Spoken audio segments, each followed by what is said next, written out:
सोना हिंदुस्तान की सुनहरी विरासत का वो हिस्सा है जिसकी बदौलत हमारा देश दुनिया भर में सोने की चिड़िया के तौर पर मशहूर हुआ करता था। हमारी एक अलग पहचान थी। ये पहचान समृद्धि की थी। ये पहचान गर्व और गौरव की थी।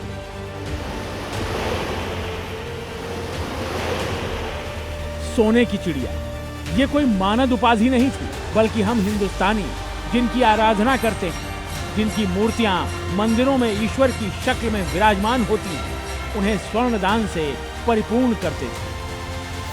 वो सिलसिला आज भी जारी है। अकेले हमारे देश के मंदिरों में ही इतना सोना है जो कई देशों के कुल गोल्ड रिजर्व में भी नहीं है। इसे इन आंकड़ों से समझें तो हमारी स्वर्ण विरासत की तस्वीर थोड़ी और साफ हो जाती है। हमारे देश के मंदिरों के पास सोना करीब 4000 टन है।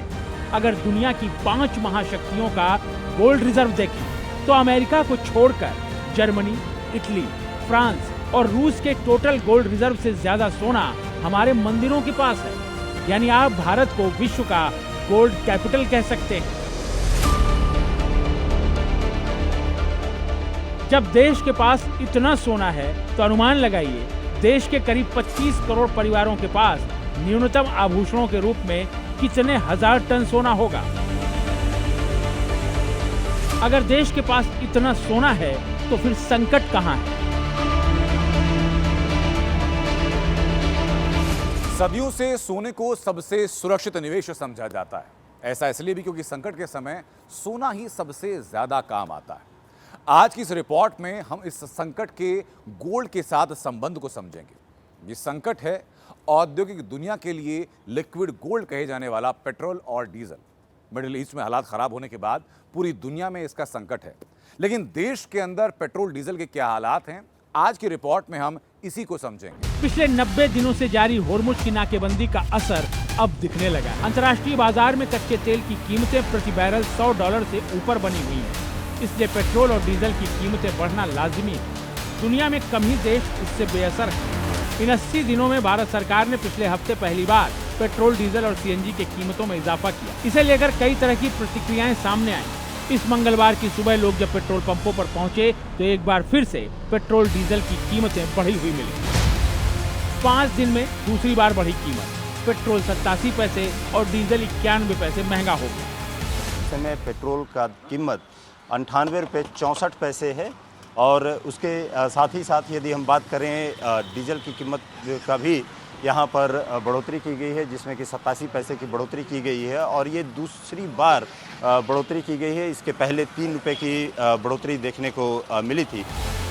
पेट्रोल, डीजल के साथ सीएनजी की कीमतें भी पहले से बढ़ी हैं। जाहिर है इसका असर लोगों की जेब पर पड़ा है। लोगों की बड़ी आशंका ये है कि इससे आने वाले दिनों में महंगाई और बढ़ेगी।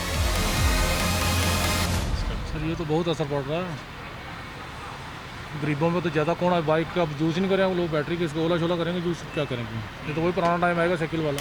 सर बहुत असर पड़ा है। गरीब बंदा क्या गाड़ी चलाएगा। ये तो गाड़ी तो बंद ही करनी पड़ेगी। अब तो फिर से साइकिल पे आना पड़ेगा। 100 रुपया क्रॉस हो 100 रुपया क्रॉस हो चुका है। क्या गरीब आदमी खाएगा क्या, तो बाइक क्या चलाएगा। जनाब पूरा बिजनेस ठप है, काम का है नहीं, पेट्रोल महंगा हो जा रहा है, बहुत परेशानी है, घर का खर्चा चलाना मुश्किल है। जाहिर है जब कोई भी संकट 80 दिनों से ज्यादा दिनों तक बड़ा बना रहे तो उसके असर को कब तक रोका जा सकता है। पाकिस्तान से लेकर कई अरब देशों में तो पेट्रोल, डीजल की कीमतें 25 से 50% तक बढ़ाई जा चुकी हैं। भारत में तो फिर भी अभी कुल मिलाकर पेट्रोल, डीजल पर करीब 4 रुपए ही बढ़े। दुनिया भर में किस प्रकार से पेट्रोल, डीजल के दाम बढ़े हैं उसके अनुपात में भारत में बहुत कम दाम बढ़े हैं। इस संकट में अच्छी बात यह है कि देश के कई हिस्सों में लोग इसके लिए तैयार दिखे। ईरान अमेरिका की जंग में भारत की भूमिका तटस्थ की रही है, वो आगे भी रहेगी। लेकिन जंग और तनातनी की वजह से संकट तो पूरी दुनिया में बढ़ा है। अगर दाम बढ़ रहे हैं तो सरकार ने कुछ सोचा होगा आर्थिक स्थिति के आधार पर। तो मैं तो यही कहना चाहूँगा कि सरकार जो भी कर रही है तो हमारा उसके लिए सहयोग हम करना चाहते हैं कि सरकार की उन्नति हो। नॉमिनल रेट बढ़े हुए हैं और आप कंपेयर करो जिसका इम्पैक्ट है वॉर का, उसके कंपैरिजन में तो उस रेशियो में तो फिर भी नहीं बढ़े। काफ़ी बर्डन तो गवर्नमेंट अपने ऊपर ही ले रही है। रेट बढ़े ये तो इंटरनेशनल मामला है, पूरी दुनिया में तेल के रेट बढ़ रहे हैं। सरकार अपना काम कर रही है, जनता को अपना काम करना चाहिए।